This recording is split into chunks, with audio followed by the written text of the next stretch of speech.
আবার চলে আসলাম নতুন সকালের সাথে তোমাদের কাছে একটা নতুন ব্লগ ভিডিও নিয়ে। এখন বাজে সকাল 7:30 আর আমি 7:30 দিয়ে ব্লগটা স্টার্ট করলাম। তা কেমন আছো আমার প্রিয় বন্ধুরা? আশা করি তোমরা সবাই ভালো আছো, আমিও অনেক ভালো আছি তোমাদের ভালোবাসা, তোমাদের আশীর্বাদে। আর ছোটদেরকে আমার অনেক অনেক ভালোবাসা, আর বড়দেরকেও আমার অনেক অনেক ভালোবাসা। তো দেখো সকালবেলা উঠেই ফুল গাছের সামনে বসে পড়লাম। ফুল গাছটা কালকে রাতের খুব বৃষ্টি হয়েছিল, তাই বৃষ্টিতে ফুল গাছগুলো ঝুঁকে পড়েছে। তাই সকালে উঠেই দেখলাম ফুল গাছগুলো শুয়ে আছে, তো আগে ওটাকে উঠানোর জন্যে আমি বসে পড়লাম। ওখানে দুটো লাঠি ছিল, লাঠি দিয়ে দুটো ঠ্যাকনা দিয়ে দিলাম।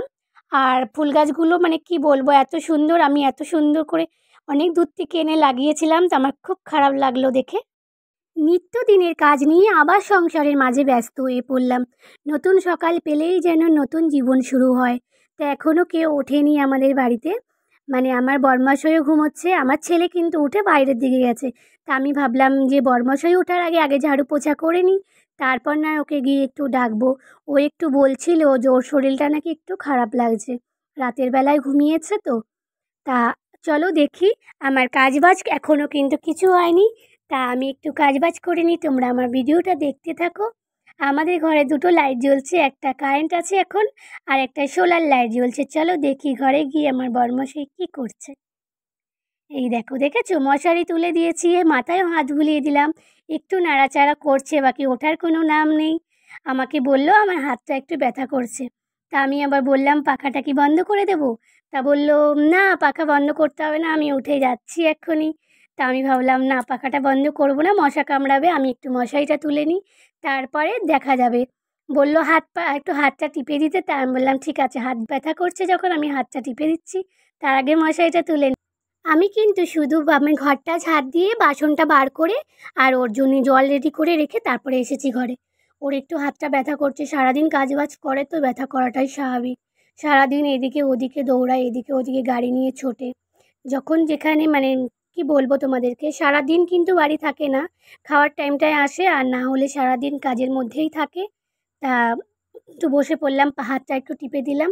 একটা হাত টিপে দিয়েছি, বললো বেশ হাতটা নাকি ওর হালকা হালকা লাগছে। তা আমি বললাম ঠিক আছে, হাতটা তো টিপে দিচ্ছি, তাহলে উঠে যাও তুমি।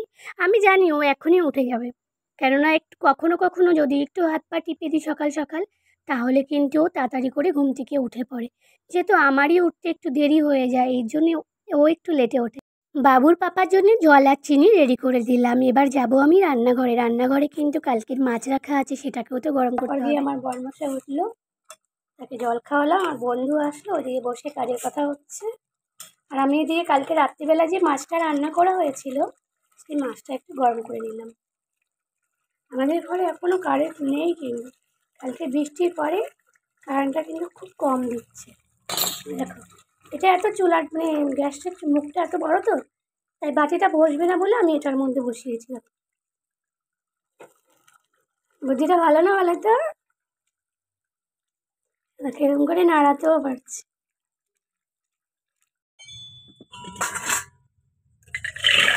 একবারে সিদ্ধ করে ধুয়ে ভালো করে সিদ্ধ করে নেব।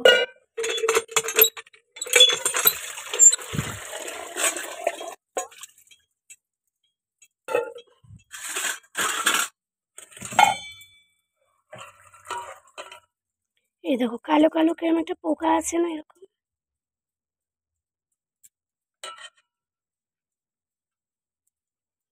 এগুলো ছোকলাটার উপরেই আছে।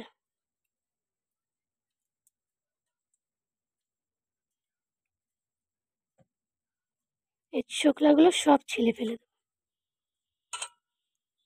আমার না মটর আর কি বলে চানা মানে ছোলা, এই দুটো খেতে গেলে না প্রচণ্ড মানে অভক্তি টাইপের হয়। ছোলা একটু একটু করে। আমার কিন্তু সকালের আশিবাসি সব কাজ হয়ে গেছে। এবার চায় বানিয়ে নিয়ে এসেছি, চা নিয়ে ওরা রাস্তার দিকে চলে গেছে। তাই আমি ভাবলাম আমি কেন বাইরে বসে খাবো, আমি একটু ঘরে বসে চা দিয়ে রুটি খেয়ে নিই, তারপর আর বাদবাকি যা কাজ আছে রান্না বান্না জামা কাপড় কাচা সেটা পরে করব। আমার ছেলেও দুটো রুটি নিয়ে গেছে, আমিও দুটো রুটি নিয়ে বসে পড়েছি, আর ওর পাপা খালি চা নিয়ে গেছে। তা আমার একটু খিদে খিদে পেয়েছিল, সকালবেলা উঠলে না একটু খিদে পায় বুঝ। আমাদের ঘরে প্রত্যেকদিন সার্ফের প্যাকেট মানে সার্ফের দরকার পড়ে। 500 করে সার্ফ নিয়ে আসে, সার্ফের প্যাকেট। তো ওটাতে আমাদের অনেক দিন হয়ে গেছিলো। আজকে 10 টাকা সার্ফ চেয়েছি, কেননা আমাদের ঘরে প্রত্যেক দিন একটু না একটু জামা কাপড় কাচাই হয়। তা আজকে আমাকে ছেলে 1 কিলো সার্ফ এনে দিয়েছে, কিন্তু 1 কিলো সার্ফেও দেখো আমাদের কৌটোটা কিন্তু ভরছে না। কৌটোটা প্রচণ্ড নোংরা ছিল, যেটা আমি এখন ধুয়ে নিয়ে আর পুছে ফেলেছি। খুব সুন্দর লাগছে। প্যাকেটে রাখলে না অনেক সময় গলে যায়, কখনো কখনো হাত ঢুকিয়ে নিতে হয়, অসুবিধা হয়। আর কৌটোর গায়ে সেটা থাকে। জামা প্যান্ট এত নোংরা, এত গন্ধ হয় বাবা তোর ঘামে, প্রচণ্ড গন্ধ হয় জামা কাপড়। আমারগুলো তো ডলা দিলেই পরেই একদম পরিষ্কার হয়ে যাবে। তোর জামা আর তোর পাপার প্যান্টটা অবস্থা দেখ, দেখ কিরম করেছে।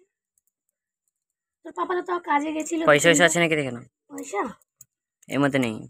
তাহলে কিসের মধ্যে আছে? এর মধ্যে দেখে নাও। এর মধ্যে পয়সা কি একটা পেয়েছি। Safety pin. কে রেখেছে সেফটি পিন আমি জানি ছেলেদের না। পকেটে? বাহ, আর কোথায় কি আছে? সবই রেখেছিস? থাক, সবাইকে খাইয়ে দিয়েছি। বিরজু খেয়ে নিয়েছে, বিরজুর পাপা খেয়েছে। বিরজুর পাপার থালায় দেখো আমি সব কিছু নিয়ে বসেছি। এটা হচ্ছে আমাদের পোষণ, একটুখানি তরকারি, একটুখানি এই তরকারি, একটুখানি ভাত। তা ওরা খেয়ে, ওদের খাইয়ে দিয়েছি, ওরা খেয়ে স্নান টান করলো।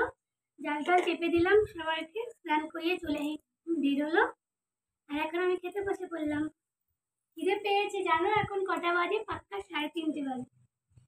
খিদে পেয়েছি, আবার খিদে মাঝে মাঝে পাচ্ছেও না। সকালবেলা কলা খেয়েছিলাম আর চা খেয়েছিলাম, রুটি মানে চায়ের সাথে রুটি খেয়েছিলাম। আজকে রাত্রিবেলা শুধু চা হবে, জানো কেন? আজকে রাত্রিবেলা আমার বড়মশাই বললো যে আমার জন্য রাঁধতে হবে না, আরেকটা ভাই আছে তার জন্য রাঁধতে হবে না, কেননা ওদের একটা কাজ আছে, ওরা যাচ্ছে সেই কাজে এখন গাড়ি নিয়ে। তাই বললো আমাকে, আমি বাইরে গেছিলাম, আমাকে বললো একটু চা বানিয়ে নিয়ে এসো, আর আমার ছেলের জন্য ভাত আছে। আমি কিন্তু চা দিতে সে দোকানেই বসে পড়লাম। আমি ভাবলাম 10 মিনিট বসে কথা বলে নিই, একটু গল্প করে নিই। সারাদিন তো কথা বলার টাইম পাই না, ও টাইম পায় না, আমিও টাইম পাই না। ভাবলাম ঘরে তো এখন কোনো কাজ নেই, আর আমি কিন্তু আমার চাটা ঘরে রেখে এসেছি, যাব তারপর চাটা খাবো। ঠান্ডা হয়ে যাবে জানি, আমি একটু ঠান্ডা হয়ে যাবে, তবুও একটু বসে নিই, এখনই তো বেরিয়ে যাবে কাজে। আবার রাতের বেলায় কখন আসবে কি না আসবে কোনো ঠিক নেই। আর আমার তো এখন রান্নাবান্নাও নেই, তাই একটু 10 মিনিট ওর সাথে বসে থাকলাম। সবাই চলে গেছে কাজে, আমিও চলে আসলাম ঘরে আমার চা খাওয়ার জন্য। আমার ছেলে আবার আলুর চপ এনে দিয়েছে। এখন কিন্তু 2টো বাজতে 10 মিনিট বাকি। তা আমার বরমশাই এসে শুয়ে পড়েছে, আমি কিন্তু এখনও জেগে আছি। আধা রাত তো পার হয়ে গেছে, এখন কি আর চোখে ঘুম আসে? তাও একটু একটু ঘুমিয়ে পড়েছিলাম। আসার পর ও আমাকে ফোন করলো, গিয়ে দরজাটা খুলে দিলাম। এখন হালকা হালকা ঘুমটা ভেঙে গেছে, আবার হালকা হালকা কিন্তু ঘুম পাচ্ছে। তাই ভাবছি এখন যদি ঘুমিয়ে পড়ি তাহলে তো উঠতে অনেক দেরি হবে। কি করব, ঘুমাতে তো হবেই বলো। তা আমার বরমশাই কাজ থেকে এসে পাখা সেট করে শুয়ে পড়েছে। তা বন্ধুরা, আমি ভিডিও বানাচ্ছি, আমার বরমশাই কিন্তু জানে না। তো চলো বন্ধুরা, গুড নাইট, টাটা। আর তোমরা ভালো থেকো, অনেক অনেক ভালো থেকো। আমাকে একটু ভালোবাসা দিও, অনেক অনেক ভালো।